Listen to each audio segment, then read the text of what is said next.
Bonjour à tous et à toutes, bienvenue sur Art Up, les artistes sont sympas.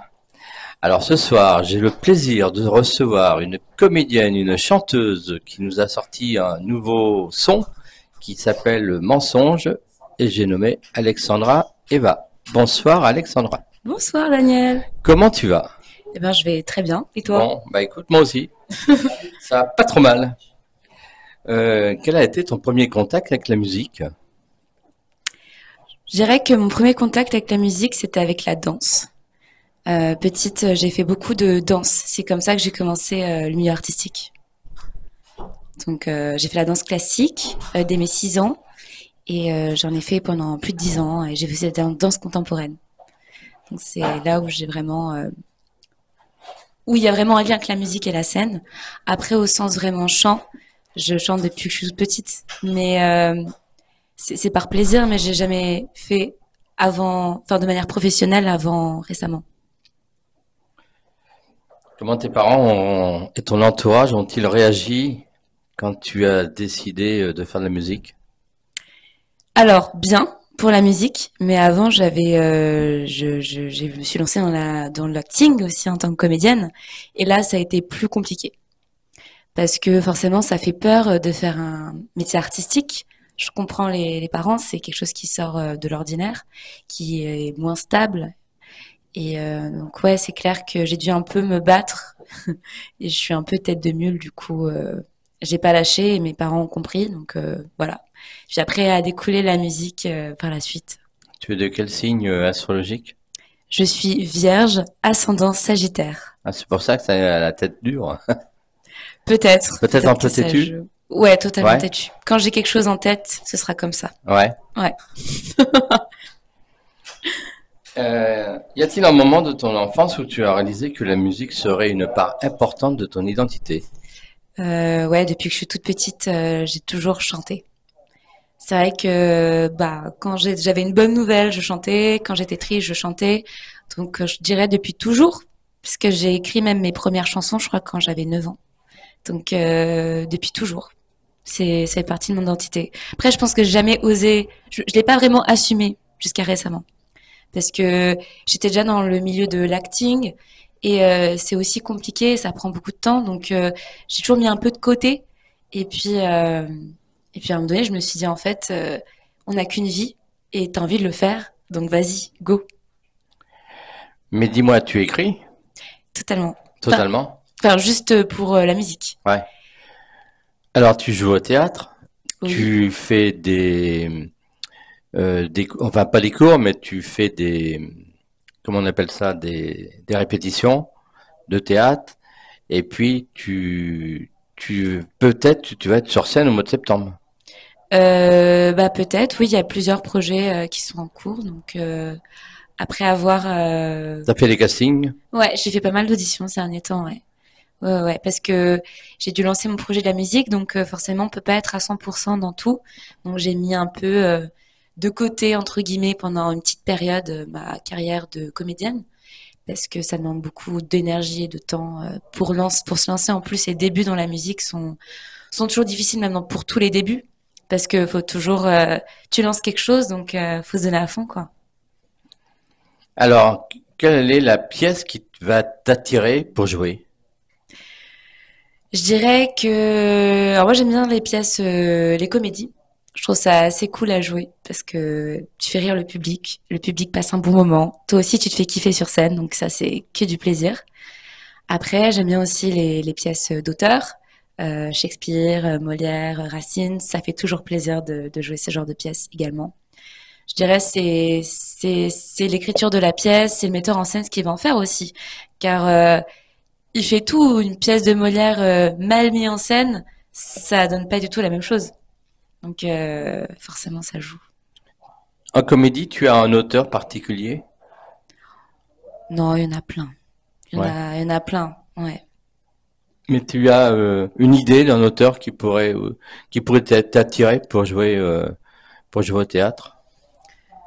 Euh, oui, mais il y en a tellement sur Paris qui sont bons que ce serait, je pourrais pas en citer qu'un.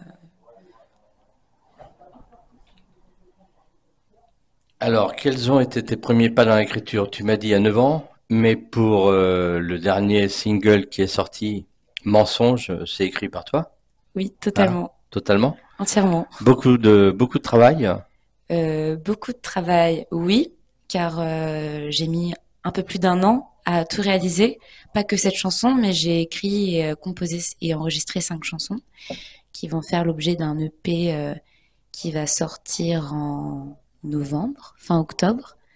Et oui, il y a tout un processus qui est très long. En plus, c'était la première fois que j'écrivais vraiment euh, pour que ce soit enregistré. Donc j'étais dure avec moi-même. Je voulais que ça me corresponde, que je voulais parler de choses qui me touchaient, qui comptaient pour moi. Et donc, ouais, ça a mis du temps pour que je sois satisfaite de mon travail.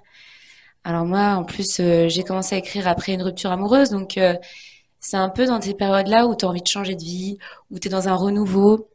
Donc moi, je suis allée partir à Londres, tout écrire. Donc, Mensonge, je l'ai écrit par exemple en marchant vers Buckingham, je m'en souviens. J'étais là, j'avais une petite mélodie dans ma tête. Je me suis dit, tiens, c'est sympa.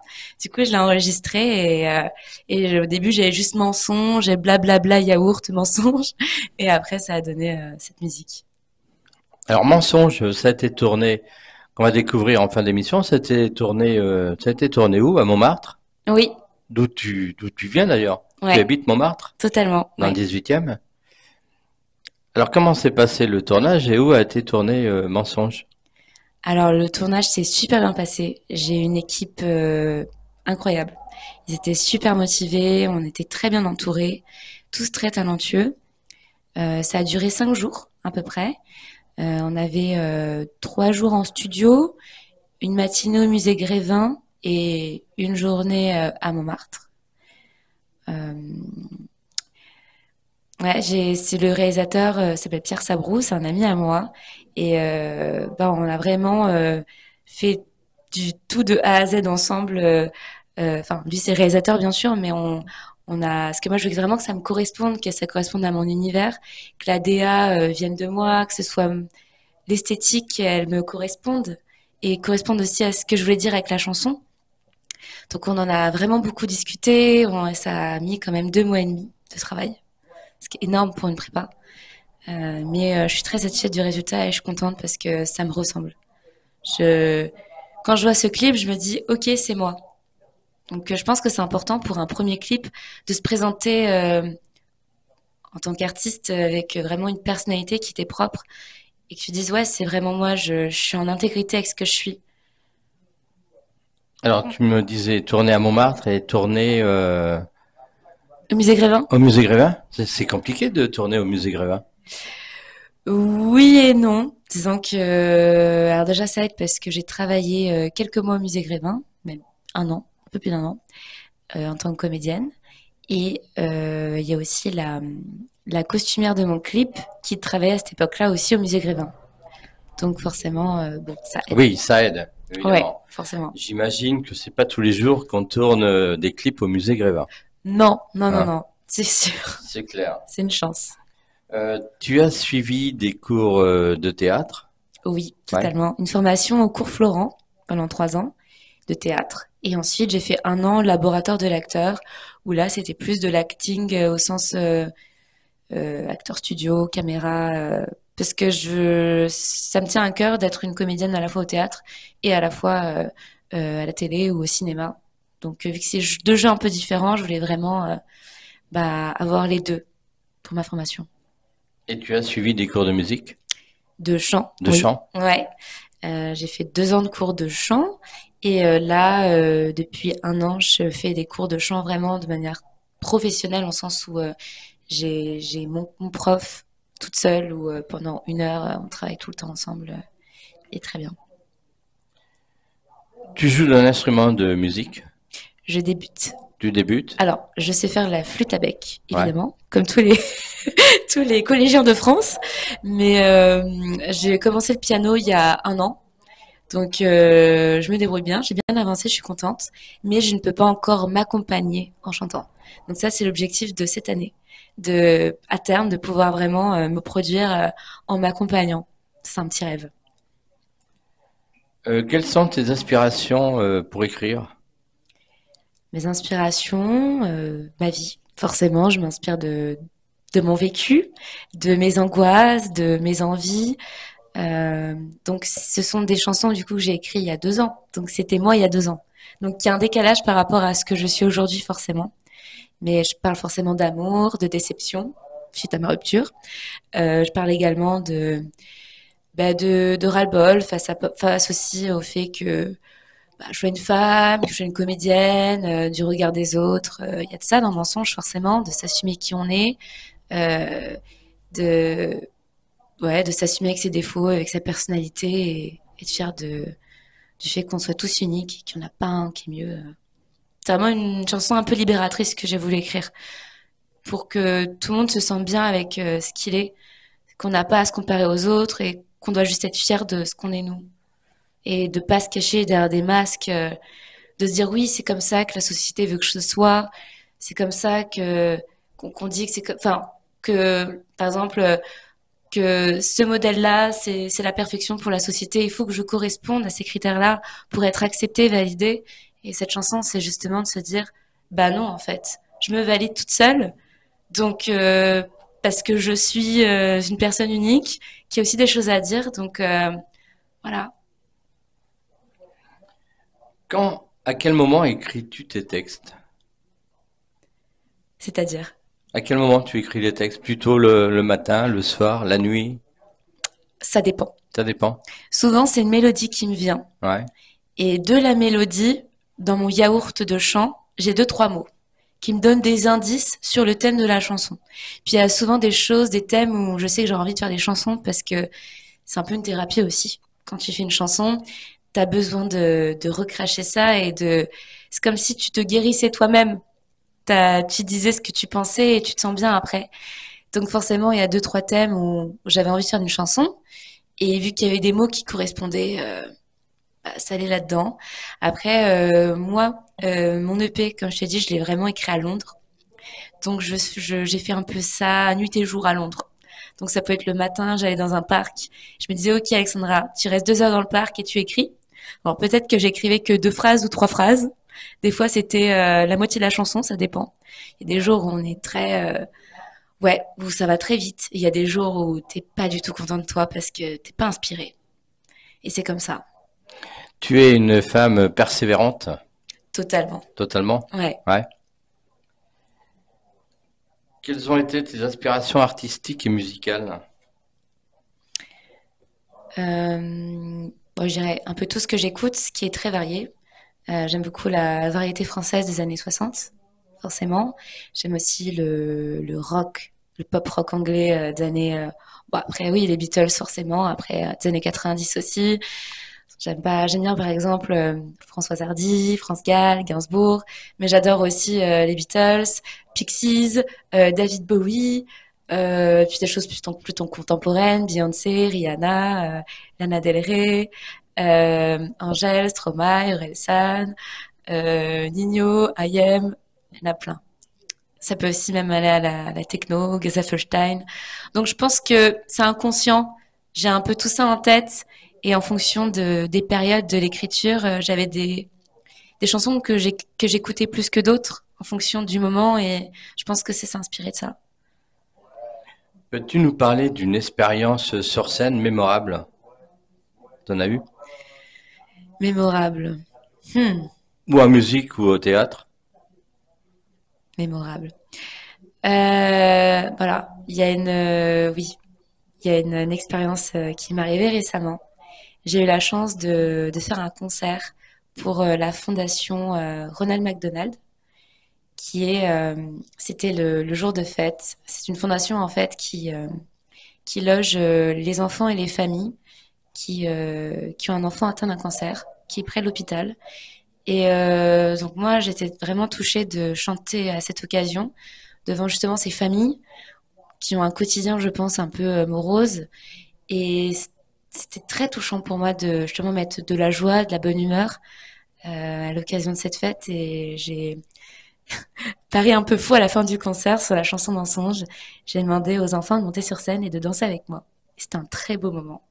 parce que bah, de les voir heureux, joyeux et que eux aussi soient sur le devant de la scène, ce que je trouvais normal parce que c'est eux qui se battent au quotidien. Ça m'a, j'étais en joie, ouais. Belle expérience. Alors, tu m'as dit tout à l'heure, EP de 5 titres. Mm.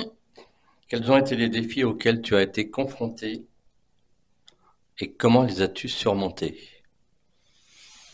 Bah, les défis, c'était l'écriture et la composition parce que j'avais jamais vraiment composé, fini une chanson de ma vie. Soit j'avais écrit un texte, mais j'avais pas vraiment de mélodie ou j'en avais une vite fait.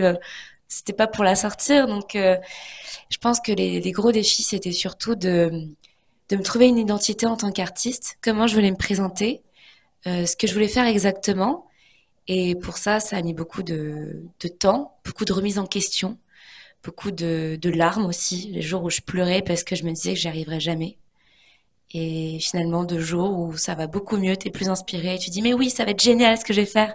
Donc, je pense que le gros défi, c'était d'aller au bout de ce projet déjà, de me faire confiance en tant qu'artiste, jeune artiste de la musique. Et, euh, ouais, je pense que c'est vraiment de me faire confiance et d'aller au bout de ça. Euh, Tu portes un objet porte-bonheur? Non, Non, du tout. non, par contre, j'aime bien avoir des bagues. C'est vrai? Ouais, souvent Ouais. c'est des bagues qui ont des significations. Celle-ci, c'est une bague qui est à ma grand-mère. Donc j'aime bien avoir des bijoux sur moi qui me donnent du courage. Ou des boucles D'accord. d'oreilles où je me dis cette boucle d'oreille, c'est aussi une grand-mère ou un bijou de famille ou un beau souvenir. Si je te mets mensonge, on Oui, fait un petit live en direct? ouais, si tu veux. Ça peut se faire? Ouais, ça peut se faire.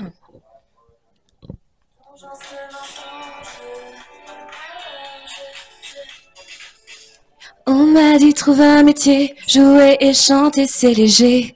C'est juste pour frimer, si tu crois que ça va changer, je vais pas me censurer. J'ai appris à m'assumer, ce ne sont que des mensonges. J'aime bien rester dans mes songes, car la vérité me ronge. Alors je plonge dans ce mensonge. Alors je fais toute la musique. Je vais Bon, arrêter là. en tout cas, super. Magnifique. Merci. Bon, c'est pas évident de faire du live comme Ah, ça surtout, j'ai des prises sur. au dépourvu. Ah bah oui, mais j'aime bien prendre les gens au dépourvu. Je vois ça, je Ah, vois tu vois ça. ça? Tu veux me piéger. Ah oui, mais très très bien. Merci. Clip qu'on va retrouver en fin d'émission, bien entendu. Alors toi, qui aimes te produire devant le public, quelle est la grande scène parisienne que tu aimerais faire? L'Olympia, L'Olympia. évidemment. C'est Bon, une scène mythique, ça fait rêver. ouais. Alors demain, tu fais l'Olympia avec bien entendu mensonges et puis les 5 titres qui vont arriver. Ouais. Et quel est l'artiste auquel tu penses et que tu aimerais faire un duo? Je pense qu'il y en a beaucoup. Après, je pourrais en donner quelques-uns. Euh, des Français seulement? Pas obligatoirement. Ah, international, on vise haut. Bah, si c'est un duo international, Dua Lipa, Ouais. forcément. Je l'aime beaucoup. Je trouve que c'est une artiste incroyable, qui sait beaucoup se renouveler. Sinon, Lana Del Rey, je l'aime beaucoup aussi. Euh, ou bien en France, je dirais Damso. Je trouve que c'est un rappeur très chouette. Damso, il y en a plein. Il y en a plein. Nino, plein. Trop. Trop de choix. Tu as, y a-t-il un artiste ou un groupe musical qui t'a particulièrement inspiré pour faire cette EP? Je dirais que j'ai voulu un peu m'inspirer de la musique française des années 60 de base, je pense. Et puis ensuite, ouais, je voulais vraiment qu'il y ait une espèce de... Je voulais en fait comment dire, mettre en valeur la langue française. C'était vraiment mon but. C'est pour ça que je chante vraiment tout en français. Après, j'adore l'anglais aussi, mais je pense que c'était vraiment mon premier but, c'était ça. Donc, je dirais forcément, bah, les grands des années 60, c'est une inspiration forcément parce que Ils ont un phrasé avec des belles phrases. Hum, Après, ouais, je pense Gainsbourg forcément. Après, il y a des groupes plus récents comme La Femme, Vendredi sur Mer, qui je pense m'ont inspiré aussi. C'est un espèce de parler chanté et j'utilise ça pour certaines de mes chansons. En fait, c'est un peu pour moi important parce que vu que je suis comédienne, je me raccrochais en fait à mon métier de comédienne en faisant un chanter-parler sur certaines chansons où je pouvais vraiment m'éclater sur l'interprétation. Ça, c'était chouette. Alors, tu vas nous donner tes réseaux sociaux, bien entendu. Ok, Hein? plaisir. Alexandra Eva sur Facebook. Ouais. Mais j'ai pas une page encore officielle Facebook, donc c'est peut-être pas là où il faut plus me suivre.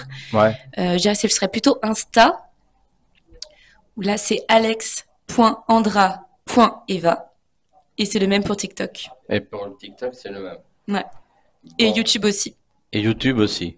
D'ailleurs, on va pouvoir découvrir Mensonges sur YouTube. Allez voir Alexandra. T'as d'ailleurs pas mal de vues sur YouTube. Ouais, je crois que je suis à peu près à 30 000, quelque chose comme ça. Ouais, c'est bien, hein. Ouais, je suis contente pour un premier clip de faire. Ouais, c'est pas mal de vues, ouais, je suis contente. Un clip qui est sorti en février en plus. Mi-février, Ah, ouais, c'est ça, ouais. mi-février Mm, mm. 2024. C'est pas mal du tout. Question d'actualité. Françoise Hardy est partie Oui, cette semaine. oui. Ouais. Quel est ton ressenti? Bah, c'est une de plus qui nous quitte. C'est forcément ça fait de la peine parce que c'est un monde qui se finit. Il y a eu Gainsbourg qui est mort, il y a eu ensuite Jane Birkin récemment, il y a eu France Gall, si je me trompe pas, et bah là Françoise Hardy, ouais c'est la fin d'une époque. Tout à fait. Alors, on va découvrir Mensonges de Alexandra Eva. Merci d'être passé nous voir sur Artop. Merci de m'avoir Merci invité. beaucoup. Et puis, on se dit à très bientôt, peut-être en fin d'année pour découvrir ce EP de 5 titres. Avec grand plaisir. La porte est grande ouverte. Merci. Merci beaucoup. Bonne soirée, bon week-end. On se retrouve samedi prochain, même heure, même endroit. Merci. À samedi. Bye bye.